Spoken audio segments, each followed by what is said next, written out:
Assalamualaikum warahmatullahi wabarakatuh.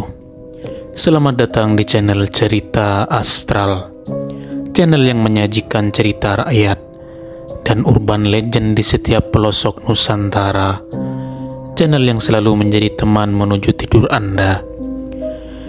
Sebelum saya melanjutkan ceritanya, jangan lupa dukung channel ini dengan cara like setiap videonya dan klik tombol subscribe, lalu nyalakan lonceng notifikasinya agar tidak ketinggalan cerita-cerita seram selanjutnya. Tarik selimut kalian, pasang headset, dan putar ceritanya. Desa Rabunan adalah sebuah kampung terpencil yang tersembunyi di balik kaki Gunung Balan, terpisah dari hiruk-pikuk kota dan jalur utama kehidupan. Untuk mencapainya, orang-orang harus melewati hutan damar yang lebat, menyusuri jalan setapak yang dibelah akar-akar tua dan ditutup kabut hampir setiap pagi. Secara kasat mata, Rabunan tampak seperti desa pertanian yang makmur.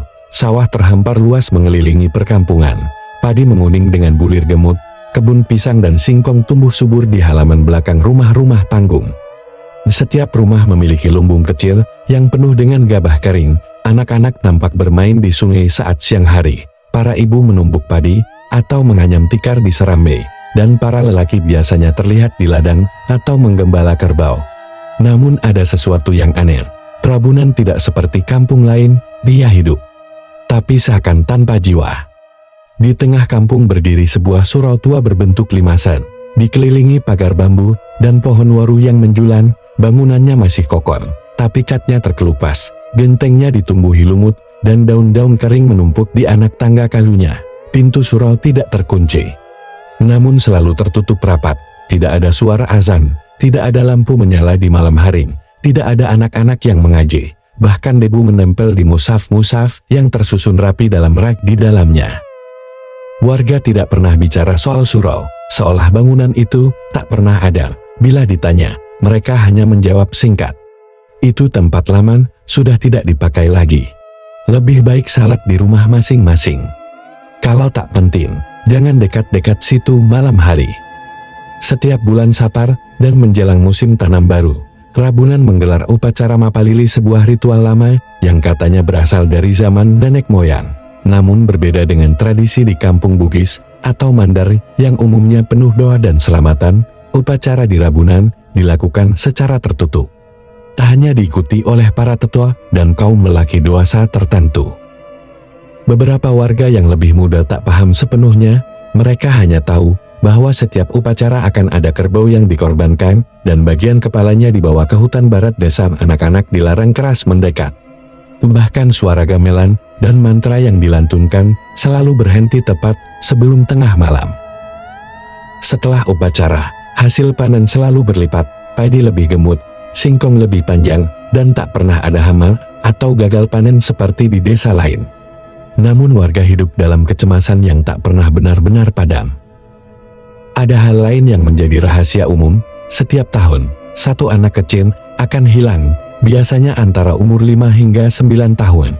Hilangnya selalu tanpa jejak, tidak diculik orang, tidak terbawa arus sungai, tidak juga lari dari rumah. Yang lebih ganjil, setelah beberapa hari, keluarga yang kehilangan anak itu tampak pasrah. Tidak ada usaha mencari, tidak ada lapor ke kepala desa, bahkan tidak ada doa bersama. "Itu sudah adatnya, Nak," ujar seorang ibu tua kepada keponakannya yang baru kembali dari kota. "Kadang tanah butuh korban." Tak seorang pun berani menyoal lebih jauh. Para orang tua hanya lebih waspada. Anak-anak dikunci di dalam rumah saat maghrib. Tidak ada yang bermain petak umpet selepas asar. Tak ada dongeng pengantar tidur selain larangan-larangan. Jangan lewat hutan barat. Jangan panggil nama seseorang 3 kali di malam Jumat. Dan jangan pernah berdiri menghadap surau saat tengah malam. Kepala adat Wargu, seorang lelaki tua berusia 80-an tahun, tinggal di rumah panggung kayu berukir tua. Wajahnya penuh keriput, namun suaranya masih keras. Ia dihormati semua orang, tapi tak pernah tersenyum. Di rumahnya tergantung banyak benda pusaka, keris, tombak kayu, topeng kerbau, dan jimat dari akar beringin. Wargo dikenal sebagai orang bijak, tapi juga sangat keras menjaga tradisi. Setiap keputusan penting terutama soal panen, ritual, dan pembangunan harus mendapat restunya. Ia juga yang menetapkan bahwa surau tidak boleh digunakan untuk beribadah sejak 2 dekade lalu, dan bahwa tidak boleh ada suara azan di seluruh kampung. Bila ada pendatang bertanya mengapa, ia hanya akan menjawab, kampung ini punya penjaga. Ia tidak suka suara panggilan langit. Warga mematuhinya tanpa banyak tanya, sebagian karena hormat, tapi sebagian besar karena takut, karena mereka tahu bahwa Wargo bukan sekadar pemimpin adat biasa. Ia satu dari sedikit orang yang masih tahu bagaimana berbicara dengan makhluk tak terlihat. Setiap malam, suara aneh terdengar dari arah barat, terkadang seperti derap kaki kerbau, terkadang seperti lolongan anjing, dan kadang seperti 2 suara tawa yang saling bersahutan berat, kasar, dan menggema hingga ke ujung dusun. Warga Rabunan terbiasa dengan suara itu. Mereka sudah tidak menutup telinga lagi, mereka hanya menutup hati, sebab mereka tahu, sudah lama mereka bukan lagi penghuni sejati kampung ini. Yang sesungguhnya berkuasa adalah sesuatu dari dunia lain. Hari itu, langit di atas Rabunan diselimuti mendung tebal. Awan bergulung-gulung seperti lautan abu, dan angin membawa aroma tanah basah bercampur dupa yang menyengat. Suara burung tak terdengar, hanya gemerisik dedaunan dan bunyi derap langkah yang perlahan menghampiri batas desa. Dari arah selatan, menyusuri jalan kecil berlumpur dan semak berduri, datanglah seorang lelaki asing. Tubuhnya kurus namun tegap, jubah putihnya sudah penuh debu, dan di bahunya tergantung tas, kain tua di kepalanya terlilit sorban, yang warnanya nyaris menyatu dengan kabut. Matanya tajam seperti menembus kabut itu sendiri. Namanya Sulaiman, musafir dari tanah seberang, yang telah lama meninggalkan dunia keramaian, demi mengabdi pada perjalanan, menuntut ilmu dan menyebar hikmah. Ia tak tahu nama desa itu, ia hanya mengikuti bisikan batin, yang menyeret langkahnya ke tempat itu. Sebuah petunjuk, yang tak datang dari suara, tapi dari rasa gelisah yang menderu di dadanya. Saat memasuki batas desa, Sulaiman melihat beberapa anak bermain layangan di dekat pematang sawah. Mereka tampak ceria, namun saat melihatnya, mereka langsung berhenti bermain dan lari. Tak jauh dari situ, seorang lelaki muda mengangkat jerami ke atas gerobak kayu. Sulaiman mendekat dan memberi salam, "Assalamualaikum nak." Lelaki itu tampak terkejut, namun menjawab sopan, "Waalaikumsalam pak. Apa nama kampung ini?" tanya Sulaiman sambil mengusap keringat di keningnya. "Rabunan pak," jawab pemuda itu. "Kalau boleh tahu, bapak siapa? Dari mana?"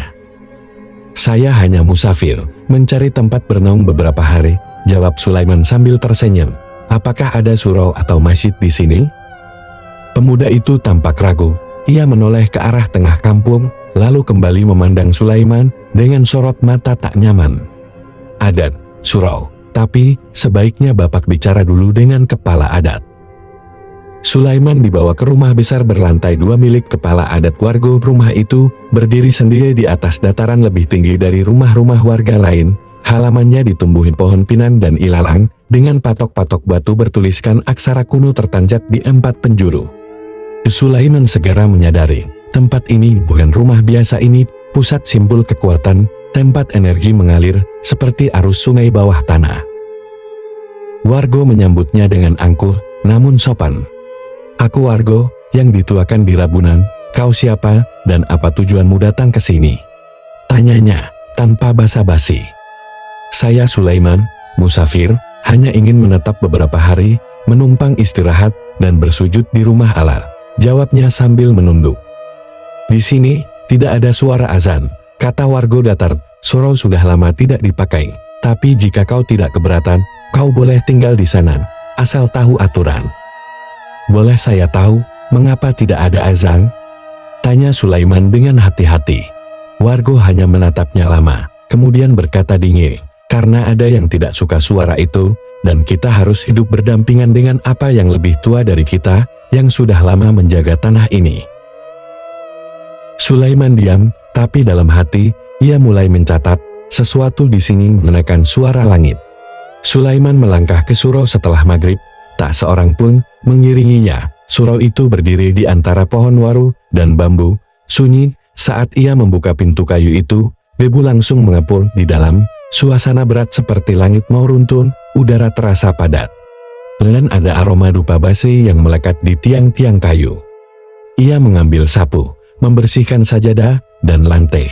Lalu ia duduk bersila, tidak tidur, ia hanya memejamkan mata, menarik nafas dalam-dalam, dan mulai berzikir dalam hati. Dalam keheningan itu, mata batinnya terbuka. Ia melihat surau itu dilingkari oleh tali gaib hitam. Tali itu bukan dari benang, melainkan dari asap yang hidup. Berasal dari arah barat dari hutan yang seolah gelap meski siang hari. Dan dari tali itu, mengalir energi menuju tanah di bawah surau, seperti akar yang meminum iman. Suara bisikan terdengar pelan, namun berulang. Tinggalkan tempat ini, jangan kau panggil langit. Keesokan harinya, Sulaiman melihat lebih banyak tanda, warga menghindari surau, anak-anak menjauhinya, bahkan seekor anjing kampung yang biasanya bermain bebas, menyala keras saat lewat dekat surau, lalu lari ketakutan sambil menggeram. Di pasar kecil kampung, Sulaiman bertanya pada seorang penjual ubi yang sudah sepuh. Kenapa tak ada orang ke surau? Perempuan itu menatapnya lama, lalu hanya menjawab, kami sudah lupa caranya. Lupa atau dilarang? Perempuan itu tak menjawab. Ia hanya memberi Sulaiman segenggam ubi bakar dan berkata pelan, kalau malam, jangan berdiri menghadap barat. Naki, jangan memanggil nama siapa-siapa. 3 malam di surau, 3 malam pula Sulaiman tak tidur. Ia menyusuri kampung saat dini hari, dari rumah ke rumah. Ia melihat aura kelabu yang menyelubungi jiwa warga, doa tak mengalir, zikir terhenti. Kampung ini telah lama dijauhkan dari Tuhan bukan karena lupa, tapi karena ditahan. Saat ia kembali ke surau, ia berdiri menghadap kiblat, mengangkat tangan, dan membaca doa perlindungan. Ya alam, jika tempat ini telah digenggam makhluk dari kalangan syaitan, maka jadikanlah hambamu ini alat untuk membebaskan mereka, bukan karena aku mampu, tapi karena engkau maha kuasa. Hari keempat Sulaiman tinggal di surau. Langit mendung menggantung tanpa hujan, dan angin barat membawa aroma amis yang tidak biasa. Sulaiman duduk bersila, menghadap barat, mata terpejam, zikir terus berputar dalam dada. Lalu ia membuka matanya perlahan, dan berbisik. Waktunya aku melihat sendiri apa yang disembunyikan kampung ini. Hari itu, ia berjalan mengelilingi kampung, tidak lagi bertanya, hanya mendengarkan, hanya memperhatikan. Di ujung desa Rabunan, arah barat, terbentang hutan tua, orang menyebutnya hutan Panri, artinya hutan orang-orang yang tahu, tapi tidak ada yang pernah benar-benar tahu apa isinya. Jalurnya ditumbuhi pohon-pohon randu raksasa, sulur akar menggantung seperti tali tiang gantungan. Dan semak-semak lebat menutup jalan, di dalamnya, tanahnya lembab dan kabut, selalu menggantung di antara dahan. Dari kejauhan, Sulaiman melihat batu besar berbentuk kepala kerbau, di depannya ada altar batu hitam penuh bekas darah kering, lalat beterbangan, tanah di sekitarnya menghitam. Ia tidak masuk, ia cukup menatap dan membaca dalam hati. Inilah tempat yang meminum darah tumbal. Sulaiman pulang ke surau menjelang maghrib, saat itu seorang lelaki tua sudah menunggu di tangga, namanya Pak Nul, bekas penjaga surau di masa lalu. Tubuhnya kurus, matanya sayu, dan di tangannya membawa tasbih dari biji kemiri. Aku tahu kau bukan orang biasa, kata Pak Nuh perlahan, aku dulu muadzin di sini, sebelum warga melarang azan. Sebelum semuanya berubah. Apa yang membuat kampung ini menyerahkan kepala kerbau setiap tahun? Tanya Sulaiman tanpa berputar. Pak Nuh menunduk lama, kemudian ia bercerita. 25 tahun yang lalu, Rabunan dilanda paceklik, tanah mengering, sawah gagal panen, air sungai surut, 3 tahun berturut-turut, tak ada yang tumbuh, warga hampir kelaparan waktu itu. Kepala adat sebelumnya, ialah kakek warga, memanggil seseorang dari luar kampung. Seorang dukun tua berjubah merah, yang konon bisa membuka pintu rejeki dengan penjaga tanah. Dukun itu datang, membawa batu akik besar, dan dupa dari tengkorak kerbau. Dia menggelar ritual di tengah hutan barat, memanggil makhluk yang disebutnya Eyang Pandita Dua Wajah. Sosok itu muncul di antara kabut malam tinggi 2 kali manusia, tubuh hitam berambut api, dan memiliki 2 kepala yang saling berbisik tanpa henti. Makhluk itu menawarkan perjanjian. Setiap tahun beri aku kepala kerbau, dan tiap 2 tahun sekali 1 anak kecil sebagai penyeimbang. Aku akan buat tanah kalian subur selama itu." Kakek Wargo menerima. Awalnya, kata Pak Nuh lirih, kami menganggap ini hanya perantara, tapi setelah Wargo muda menggantikan kakeknya, perjanjian itu tak pernah dihentikan, bahkan dikuatkan.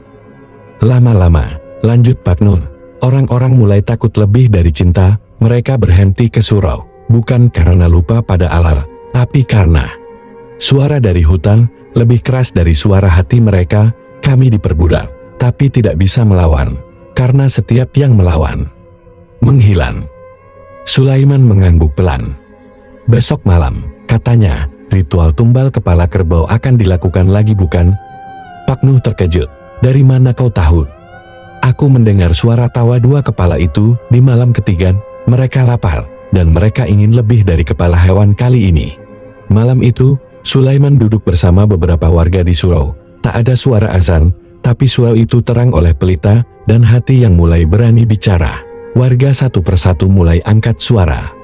"Anakku hilang 3 tahun lalu, tapi kami disuruh diam, dibilang sudah takdir. Kami takut, setiap yang menolak menyembelih kerbau, panennya hancur, sawahnya kering.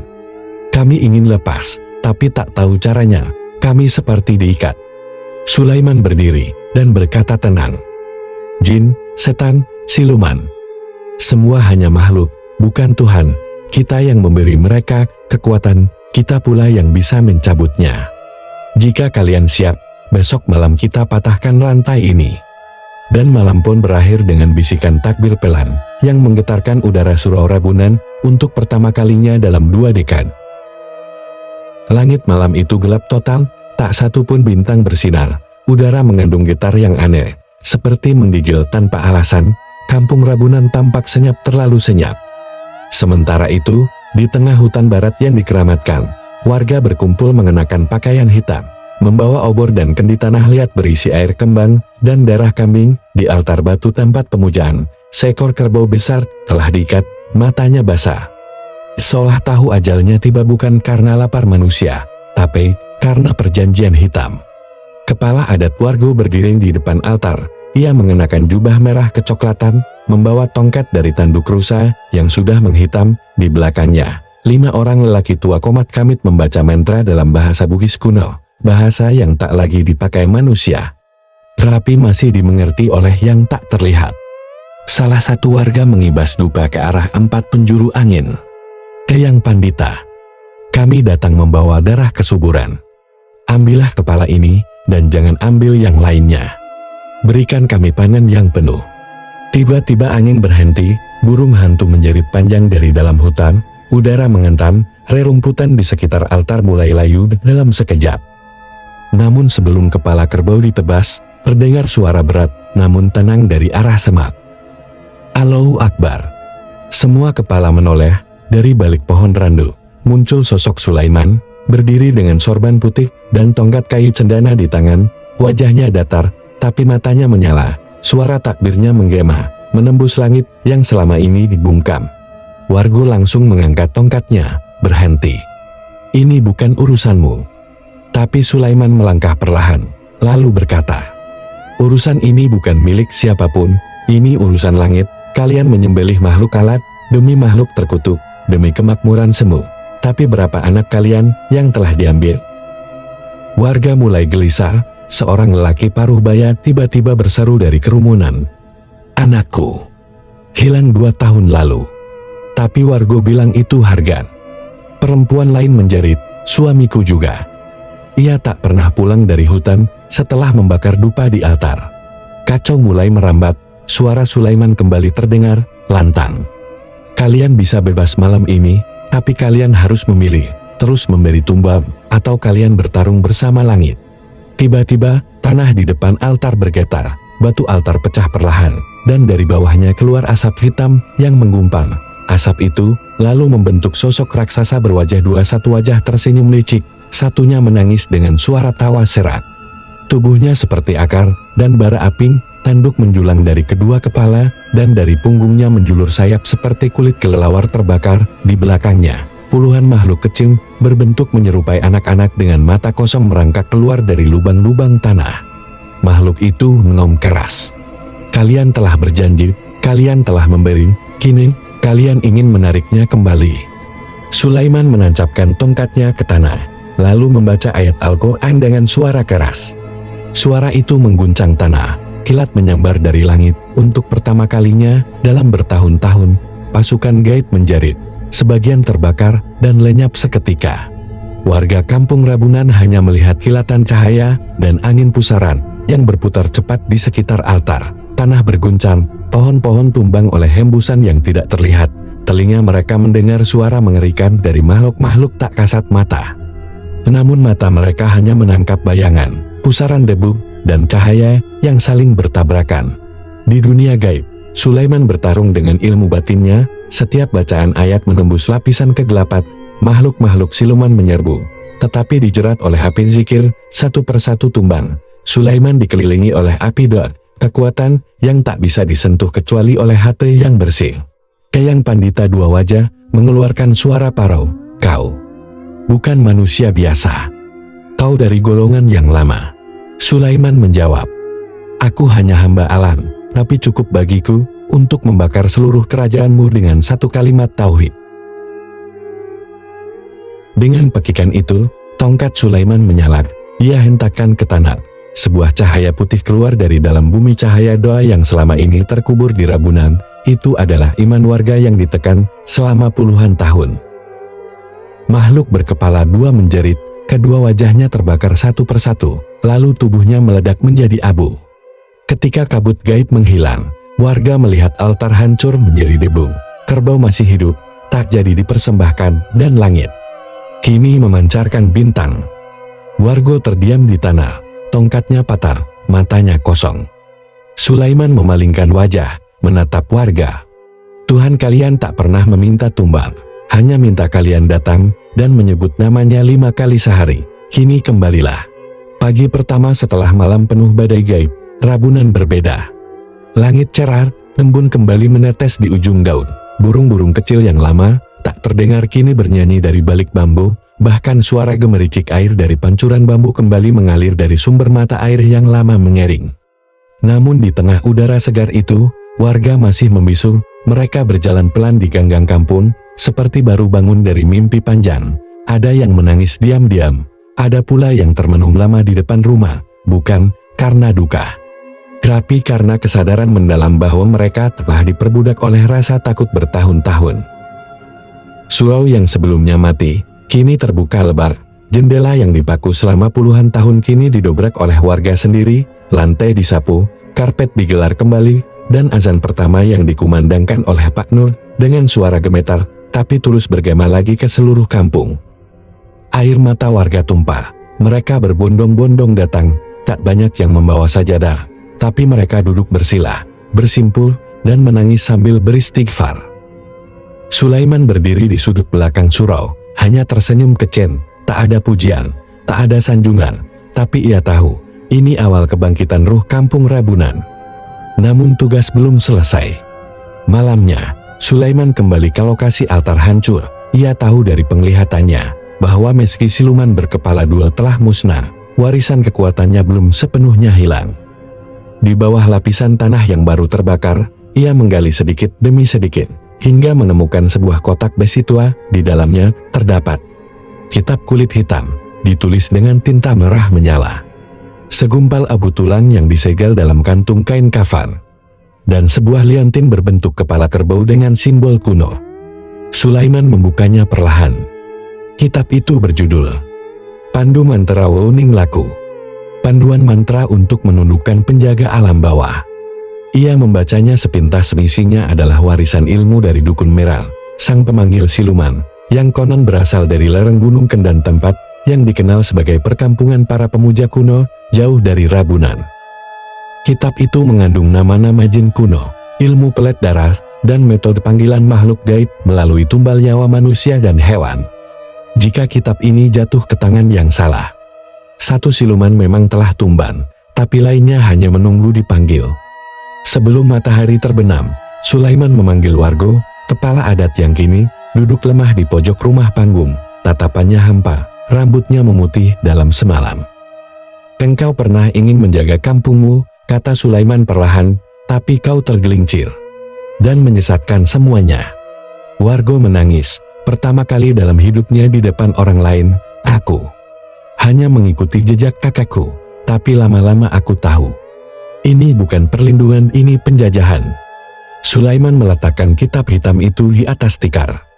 Kitab ini bukan untuk dibakar sembarangan, dia harus dimatikan dengan ilmu juga. Lalu, Sulaiman menyiram abu kitab itu dengan air doa dari surau, lalu membaca ayat-ayat Al-Furqan dan As-Safat. Kitab itu perlahan membusuk dengan sendirinya, dan lambang-lambangnya memudar hingga tak bisa dibaca. Liontin kepala kerbau dilempar ke sungai, agu tulang dikubur dalam tanah, setelah disalatkan. Malam itu, kampung Rabunan kembali tenang. Tak ada lolongan, tak ada kabut, hanya suara jangkrik dan angin lembut dari hutan. Di surau, warga kembali salat berjamaah, anak-anak mulai bermain di pelataran, petani mulai menyemai benih esok pagi. Sulaiman berdiri di ujung kampung, menatap ke arah barat. Lebih besar dari kampung ini, telah memutuskan rantainya sendiri. Ucapnya pelan, semoga mereka kuat. Karena perjanjian yang pernah dibuat, kadang menurun ke darah. Keesokan paginya, Sulaiman meninggalkan kampung Rabunan. Dengan tenang dan tanpa pamit. Hanya jejak kakinya di jalan tanah, dan sebuah tongkat yang tertancap di depan surau, sebagai penanda bahwa kampung ini pernah dibela oleh seorang musafir yang datang membawa cahaya. Demikian cerita ini kami kisahkan. Jangan lupa untuk selalu mendukung channel ini dengan cara klik videonya, dan klik tombol subscribe lalu nyalakan lonceng notifikasinya. Terima kasih. Wassalamualaikum warahmatullahi wabarakatuh.